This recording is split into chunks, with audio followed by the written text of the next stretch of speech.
ഞാൻ പഴയ വർഷത്തെ കഴിഞ്ഞുപോയ 2012 കുറിച്ചൊന്ന് ചിന്തിച്ചാൽ പെട്ടെന്ന് നമ്മുടെ മനസ്സിലേക്ക് ഓടി വരുന്നത് ഡൽഹിയിൽ നടന്ന സംഭവമായിരിക്കും. ഈ ലോകത്ത് ഇവിടെ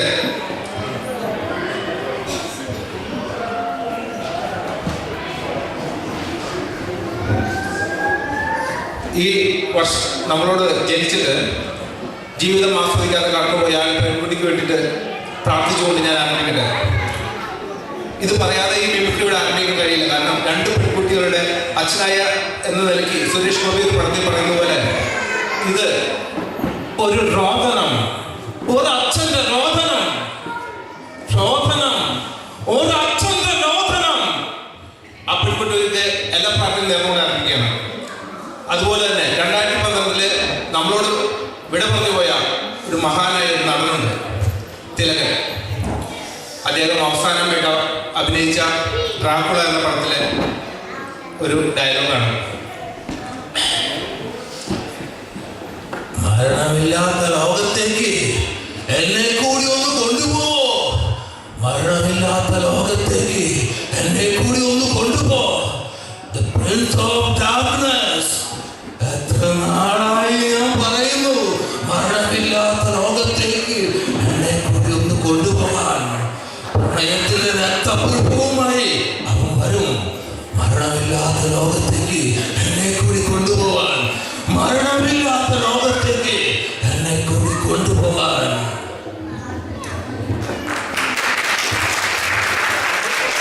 ഈ പടം സംവിധാനം ചെയ്തത് വിനയനാണ്. വിനയന്റെ അഭിനയം ശ്രമിച്ചാൽ കൊണ്ട് പറയും, വളരെ വ്യത്യസ്തമായ ഒരു പടമാണ് ഞാൻ ചെയ്തത്. എൻ്റെ അടുത്ത പടം എന്ന് പറയുന്നത് ടൈറ്റാനിക്കിൻ്റെ 2ാം ഭാഗം. അതിൽ തമിഴിൽ നിന്നുള്ള ഒരു പുതിയ പയ്യനാണ് അഭിനയിക്കുന്നത്. ഒരു പക്ഷേ നിങ്ങൾ ആ പേര് പറഞ്ഞാലാണ് രജനീകാന്ത് എന്ന് പറയുന്ന പുതിയ പയ്യനാണ്. അധികം രജനീകാന്ത് തന്നെ അഭിനയിക്കുന്നതുകൊണ്ട് തന്നെ അതിൻ്റെ ക്ലൈമാക്സിൽ ചെറിയ മാറ്റം വരുത്തിയിരിക്കണം. അതായത് കപ്പലൊക്കെ മുങ്ങി 2-3 ദിവസം കഴിയുമ്പോൾ രജനീകാന്തിന് നീതി വരികയാണ്. ഒരു കയ്യിൽ ടൈറ്റാനിക് കപ്പലും മറ്റേ കയ്യിൽ നായികയുമായിട്ട്. തിലകൻ പണ്ട് അമ്മയായിട്ടുള്ള ഒരു ചെറിയ പ്രശ്നം ഉണ്ടായ സമയത്ത് തിലകനെ സപ്പോർട്ട് ചെയ്ത് സംസാരിച്ചത് സുകുമാർ അഴീക്കോടാണ്. ഈ തിലകനും സുകുമാർ അഴീക്കോടും നമ്മൾ ഭയങ്കര ബന്ധമാണ്. കാരണം തിലകൻ സംസാരിക്കുന്നത്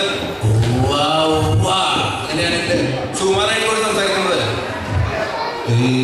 പുതുവർഷം എന്ന് പറയുന്നത് ഈ നമ്മളുടെ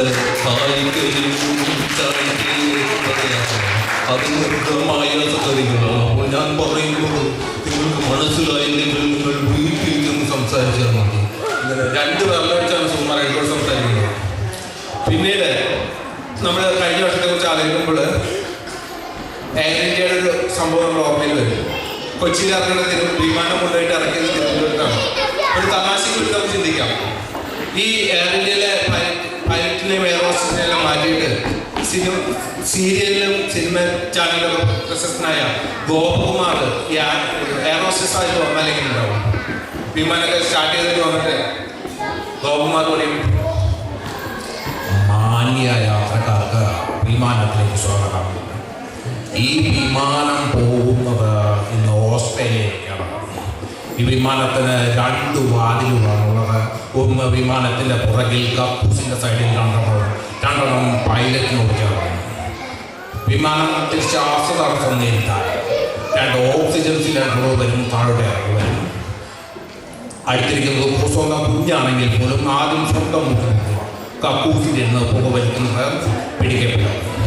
ഈ വിമാനം കൊച്ചിയിൽ നിർത്തിയില്ലെങ്കിൽ തിരുവനന്തപുരത്ത് വെച്ച് കാണാം. നന്ദി, നമസ്കാരം.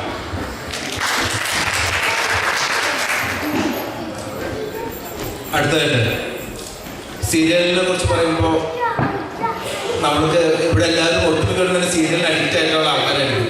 സീരിയലിൽ ഒരു വൈറ്റത്തൊക്കെ പാൻറ്റൊക്കെ കെട്ടിയിട്ട് ഒരു നടന്നെന്നൊക്കെ പറയുന്നു. സ്വന്തം മോളെ പോലും പ്രൊഫസർ എന്ന് വിളിക്കുന്നു. പ്രൊഫസർ ജയന്തി, എനിക്ക് കുറച്ചു കാര്യങ്ങൾ സംസാരിക്കാനുണ്ട്. പട്ടിമുറ്റത്തിൻ്റെ മുമ്പിൽ വന്ന് കുറയ്ക്കാൻ ഇതൊരു കംഫർട്ട് സ്റ്റേഷൻ അല്ല. നാട്ടിലെല്ലാ സാധനത്തിനും വില കൂടുതലാണ്. പക്ഷെ നമ്മൾ കയ്യിൽ വെച്ചിട്ടിരുന്നാലും കൊടുത്താലും നഷ്ടമില്ലാത്തൊരു കാര്യമുണ്ട്, കൈയടി. അതുകൊണ്ട് നമ്മൾക്ക് കൈയടിച്ച കുഴപ്പമുണ്ടാവില്ല. ഞാൻ 2 പേരോട് ആലോചിച്ചതാണ്.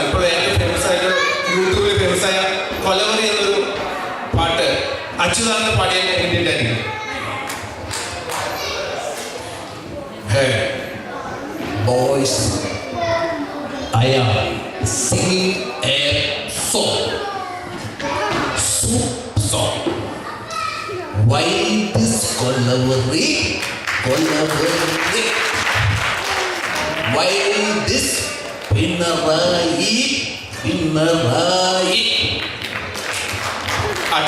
അച്യുതാനന്ദ പാടി കഴിഞ്ഞപ്പോൾ ഓട്ടോമാറ്റിക്കായിട്ട് ഉമ്മൻചാണ്ടിക്ക് ഒരു പാട്ട് പാടണമെന്ന് തോന്നിയാണ്.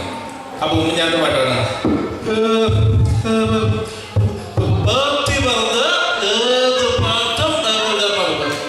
കുറച്ച് നാളെ മുമ്പ് ഡൽഹിയിൽ ചെന്നപ്പോ ഞാനൊരു പാട്ട് ഖജനി എന്ന പടത്തിലെ അതാണ് ഞാൻ പാടുന്നത്.